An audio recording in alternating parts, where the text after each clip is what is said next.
everyone, makoze kuba natwe mu episode yindi ya Hidden Stigma ku DTN Uganda. Nshimye cyane ngumuntu nshimye cyane honestly because it means so much to me to know that this message is going viral. Our message is you have a voice, and knowing that people are tuning in, it is overwhelmingly so much to me. Now, if you haven't yet subscribed to DTN Uganda, trust me, you are missing out. But this is what you should do. Go to our YouTube channel. Our username is DTN Uganda. Follow and watch what we have been doing so far. We also have our social media pages, which is DTN Uganda on Twitter, on Instagram, on Facebook. Like, follow us, comment, be able to reach to us. Whatever you comment, we shall be able to see what you're saying, and we shall get back to you. Of recent, we're having a discussion with some friends of mine, and we're talking about the children who they take to Rutabika for treatment. And during the discussion, I picked a few points. One of the key points I picked was majority of people in society believe that when a child is taken to Rutabika, they have less chances of recovery. But did you know that if us as a society can come out, go visit these children, go show them love, go take care of them, participate in charities when it comes to the Rutabika kids, these children have a higher chance of recovery. But well, when I say this, you may actually say that is a hard paper to cross. In today's episode, I bring you a guest who actually took that step forward and is doing something about it. Welcome to the show. Thank you so much. Say hi to everyone who is viewing. Hello everyone, glad to be here and glad that you are viewing DTN. You realize that when you've talked, you've not actually told us what your name is. So you're saying hi, and we're hearing all these nice comments, but we don't even know what your name is. Normally when they tell me to say hi, I just stop at that. I just stop at that. But on your request, my name is Franko Olong, and I am the founder of a youth-led organization called Strides of Hope Foundation. We normally have called it So Hope. That's the prominent name that most of the people know. And So Hope is basically a youth-led organization, inclusive in nature. And our major target is to look at persons with mental disorders. And we look at these individuals in hospitals, we look at them in prisons, and we look at them in the communities. Those are our major scope of activity, hospitals, prisons, and the community. And what we do basically is we use innovative means to empower these persons with mental illnesses with the aim of reaching community recovery. Our community is broken because of mental health issues. Everyone, actually, before I came here, I was a little bit very anxious. That's already a case of mental illness, but having the skills to deal with my anxiety, given the environment and what I would be subjected into, looking into the camera, people, a little bit of anxiety. But then how many people out there can do that? Very few individuals are able to do that. So that's basically what we do. In brief, what we do is we empower persons with mental illnesses using innovative means in hospitals, prisons, and in communities. Wow, you leave me with very many questions to ask. I have very many questions running through my head of how everything came about. But what we're going to do, we're going to go for a very short break, and after that he's going to dive us deep into understanding what Strides of Hope is and how it started.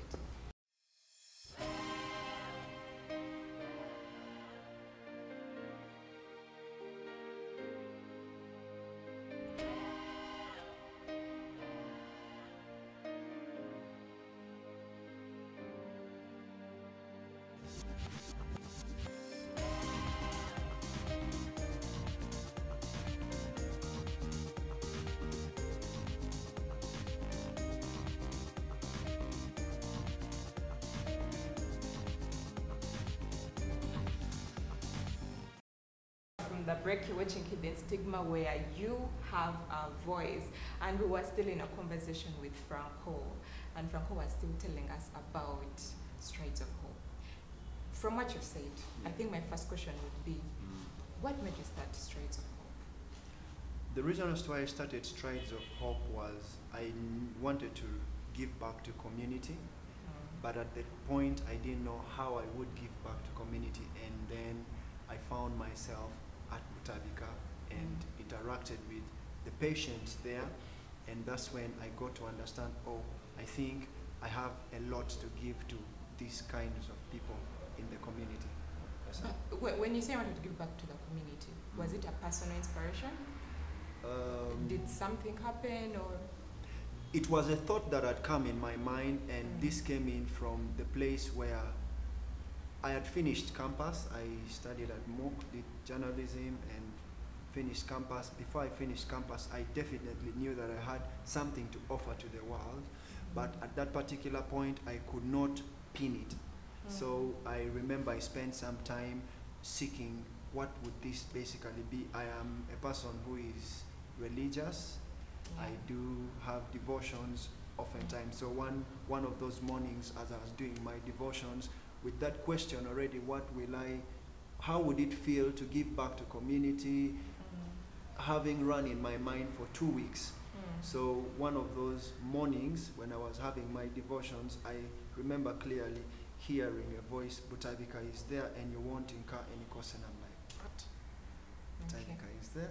The best thing I knew about that place was I would go and play football and go and You mean you were allowed to get inside Butabika itself? Yes, they would allow us to go there as little children, and we would go play football, do some training, and then the other thing was we'd go and eat mangoes. They really have good mango trees. Yeah, So that's the whole thing. So the thing is like, so what am I going to do there? I had not interacted with patients who are mentally ill. But you were entering inside Butabika. Yes. So how come you weren't interacting with them? They were not my concern at all. But you never came face to face with them? Not really. The thing that we were told is those guys are dangerous, so we keep a distance. Oh my God. Yeah, so that was the whole thing. We go in a group, and no, our aim is go have the football and then go eat some mangoes and leave for home. And that's how it happened. So when that happened, and I'm like, what am I going to do there?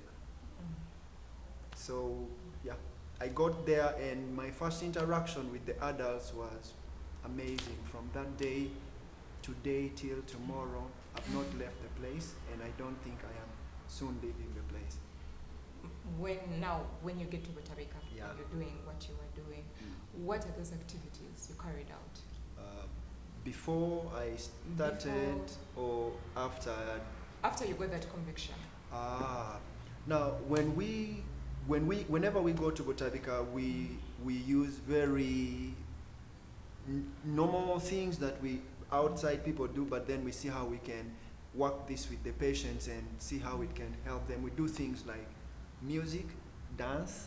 I love to dance, so we have sessions of dancing with them.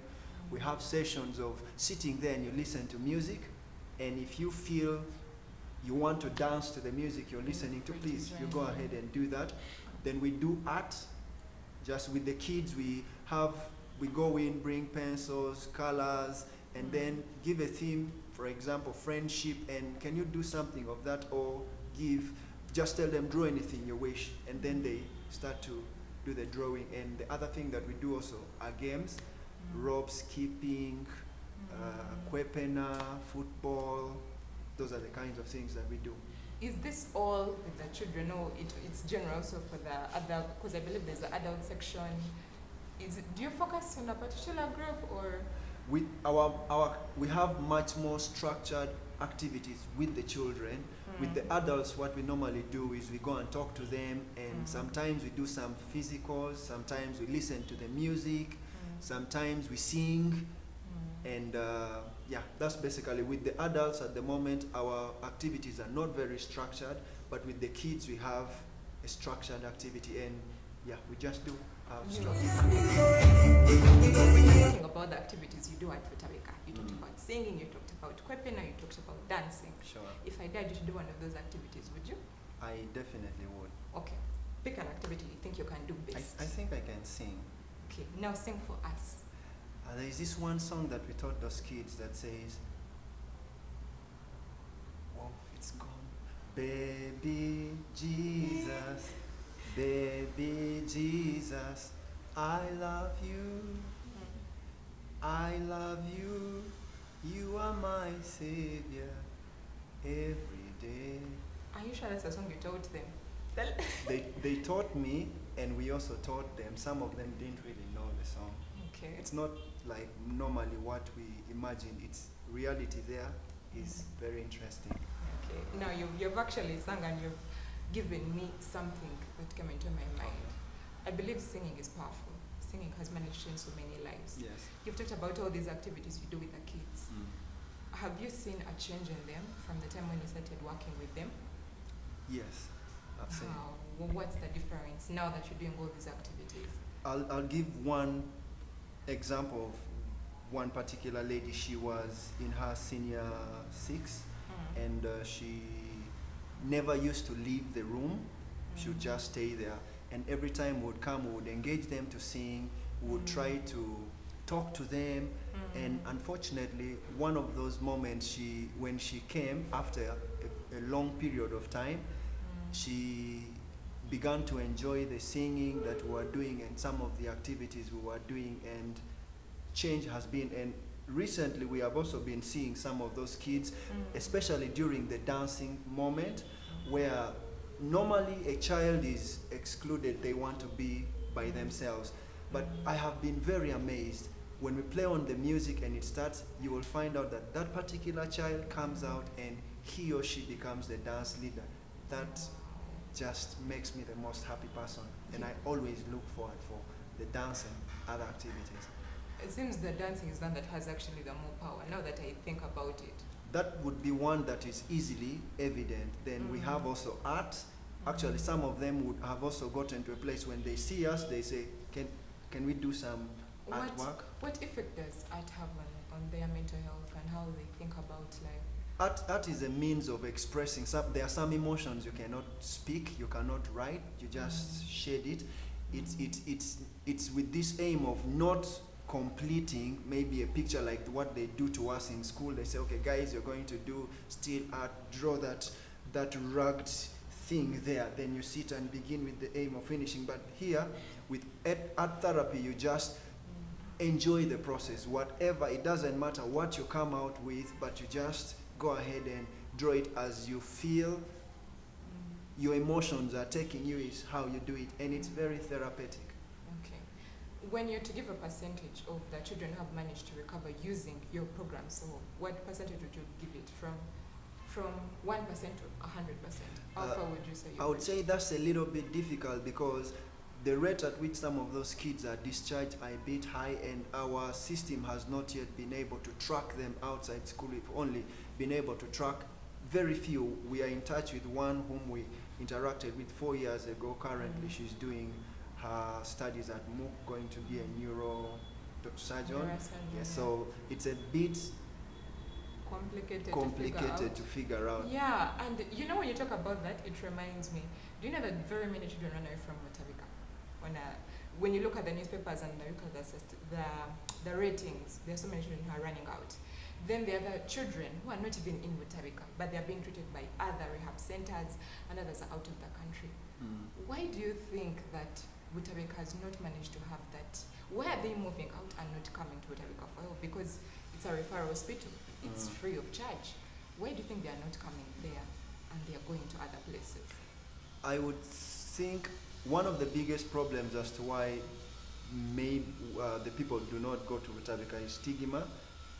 There's a lot of stigma, labeling of that place. They think when you go to Mutabika, that's the end of you. So it's Mutabika as a whole, as an organization, as a hospital itself? One of the major things they know about Mutabika, it's a mental hospital, though they also offer other services, but its specialty is in mental health. And when you talk about Mutabika, they think of mental. Yes, you're out of your mind of a sort. You are sick. That's what runs in people's minds, and it's.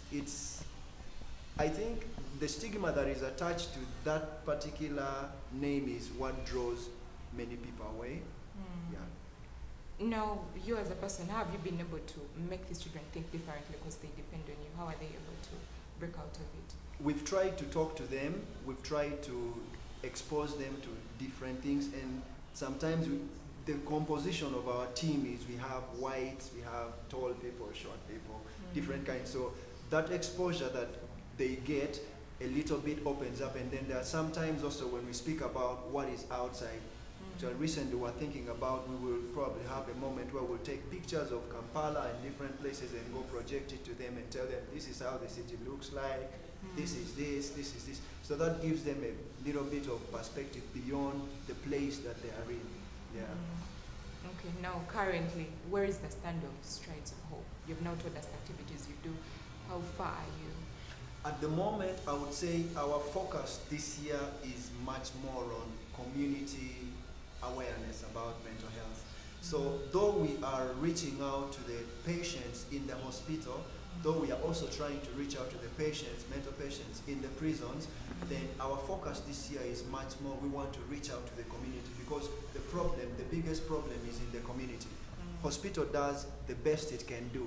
And when these people are discharged from the hospital into the community, people in the community do not know how to handle them. They continue to stigmatize them, all that kind of thing. And what happens is these patients relapse, or some of them feel like, I think the best place for me is to go back to the hospital, or the best place for me is to just disappear.